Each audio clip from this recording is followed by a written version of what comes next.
ప్రత్యేక అవసరాలు కలిగిన విద్యార్థులకు భవిత కేంద్రాలలో అన్ని సౌకర్యాలు కల్పించాలని జిల్లా కలెక్టర్ ఇలా త్రిపాఠి అన్నారు.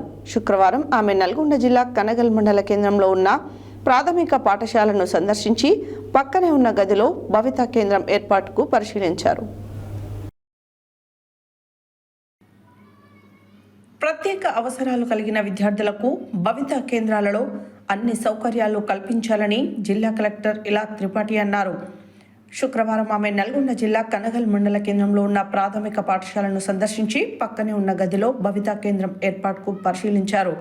అవసరమైతే అదనపు గదిని నిర్మించాలని, ఈ కేంద్రంలో ఫ్రెండ్లీ టాయిలెట్, ర్యాంప్, రైలింగ్, తాగునీరు, వినియోగించుకునే నీరు, ఫర్నిచర్, కృత్యాధార పద్ధతిపై విద్యార్థులకు నేర్పించేందుకు ప్రణాళికతో సహా అన్ని సదుపాయాలు ఉండాలన్నారు.